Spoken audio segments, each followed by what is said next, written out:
Hi, welcome back to my channel do to nature food and more. ಇವತ್ತಿನ ದಿನ ನಾನು ಎಳೆಯದಾದ ತೊಗರಿ ತಂದಿದ್ದೆ. ಇಷ್ಟು ತನಕ ಅವನ್ನೆಲ್ಲ ಬಿಡಿಸಿ ಇಟ್ಕೊಂಡಿದ್ದೀನಿ. ಈಗ ನೋಡಿ, ಇದು ಕಾಳು ಇಷ್ಟು ಬೆಂದಿದೆ.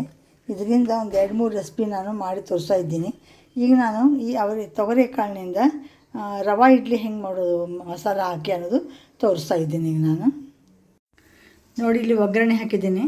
ಒಗ್ಗರಣೆಗೆ ಏನೇನು ಹಾಕಿದ್ದೀನಿ ಅಂದರೆ ಎಣ್ಣೆ ಒಂದು 4 ಸ್ಪೂನು, ಸಾಸಿವೆ, ಜೀರಿಗೆ, ಕಡಲೆಬೇಳೆ, ಉದ್ದಿನಬೇಳೆ, ಎಳ್ಳು ಮತ್ತು ಈರುಳ್ಳಿ, ಒಂದು ಹಸಿಮೆಣಸಿನ್ಕಾಯಿ, ಜಿಂಜರು ಇಷ್ಟು ಹಾಕಿದ್ದೀನಿ. ಈಗ ಇದಕ್ಕೆ ಹಾಕಿಬಿಟ್ಟು ಇದನ್ನು ಹಾಕಿನೂ ತಾಳಿಸ್ತಾ ಇದ್ದೀನಿ. ಈಗ ನೋಡಿ, ಇನ್ನು ಇಷ್ಟೊಂದು ತಗೊಂಡ್ಬಿಟ್ಟು ಇದನ್ನು ಒಂದು ತರಿಯಾಗಿ ರುಬ್ಕೋತಾ ಇದ್ದೀನಿ ನಾನು. ಆಮೇಲೆ ಇಲ್ಲಿ ಉಳಿದದ್ದು ಕಡಲೆಬೇಳೆ, ಉದ್ದಿನಬೇಳೆ ಏನು ಕೆಳಗಡೆ ಉಳಿದಾವಲ್ಲ, ಅದರೊಳಗೆ 2 ಚಿರೋಟಿ ರವೆ, 1 ಬಾಂಬೆ ರವೆ ಹಾಕಿಬಿಟ್ಟು ಈಗ ಚೆನ್ನಾಗಿ ಹುರ್ಕೋತಾ ಇದ್ದೀನಿ ನಾನು.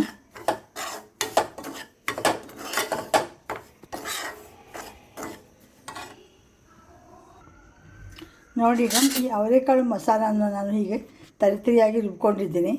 ಇಲ್ಲೀಗ ಹುರಿದು ಹಾಕಿದ್ದು ಇದು ಬಾಂಬೆ ರವೆ ಮತ್ತು ಚಿರೋಟಿ ರವೆ ಇದೆ. ಇದರಲ್ಲಿ ನಾನು ಏನು ಮಾಡ್ತೀನಿ, ಈಗ ಇದನ್ನು ಮಿಕ್ಸ್ ಮಾಡ್ತಾಯಿದ್ದೀನಿ. ನೋಡಿ, ಈಗ ಹುರಿದ ರವೆ ಮತ್ತು ಈ ಮಸಾಲೆಯನ್ನು ಚೆನ್ನಾಗಿ ಈ ರೀತಿ ಕಲಸಿಟ್ಕೊಂಡಿದ್ದೀನಿ. ಸ್ವಲ್ಪ ಹೊತ್ತು ಇದನ್ನು ಬಿಡಬೇಕು, ಇದರಲ್ಲೇ ನೆನಿಬೇಕದು. ಆಮೇಲೆ ಇದಕ್ಕೆ 1 ಕಪ್ನಷ್ಟು ಮೊಸರು ಹಾಕಿ ಕಲಿಸ್ಕೋಬೇಕು. ಉಪ್ಪು ಕೂಡ ಇದರಲ್ಲಿ ಏನು ಮಾಡಿದ್ದೀನಿ, ಹಾಕಿಟ್ಟಿದ್ದೀನಿ ನಾನು.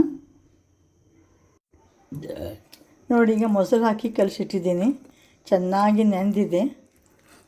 ಇನ್ನೊಂದು ಅರ್ಧ ಗಂಟೆ ಹೋಗಲಿ, ಇನ್ನೂ ಚೆನ್ನಾಗಿ ನೆನೀತದೆ.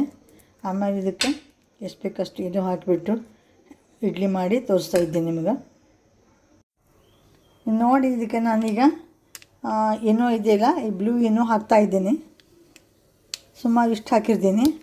ಹಾಕ್ಬಿಟ್ಟು ಇದನ್ನೇನು ಮಾಡ್ತಾಯಿದ್ದೀನಿ, ನೀರು ಹಾಕ್ತಾಯಿದ್ದೀನಿ, ಆ್ಯಕ್ಟಿವೇಟ್ ಮಾಡ್ತಾಯಿದ್ದೀನಿ.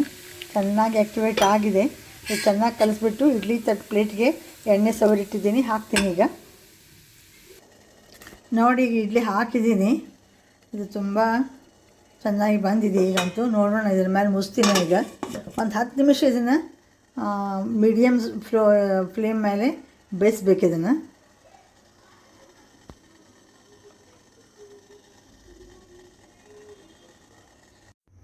ನೋಡಿ, ಈಗ ಇಡ್ಲಿ ರೆಡಿ ಆಗಿವೆ. ವಾವ್, ತುಂಬ ಚೆನ್ನಾಗಿ ಉಬ್ಬಿ ಬಂದಿವೆ, ಫ್ಲಫಿ ಆಗಿವೆ. ಟೇಸ್ಟು ಹಾಗೆ ಆಗಿರಬೇಕು.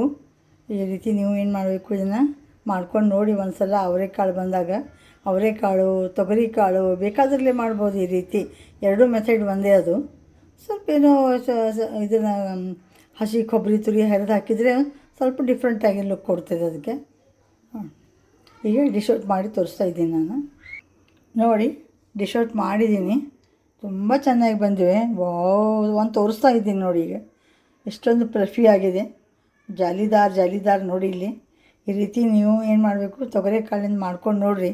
ಚಲೋ ಅನಿಸಿದ್ರೆ ನೀವು ಏನು ಮಾಡಬೇಕು, ಈ ವಿಡಿಯೋಕ್ಕೊಂದು ಲೈಕ್ ಮಾಡಿ, ಕಮೆಂಟ್ ಮಾಡಿ, ಶೇರ್ ಮಾಡಿ, ಸಬ್ಸ್ಕ್ರೈಬ್ ಆಗಿ. Thank you very much for watching my channel. Thank you once again.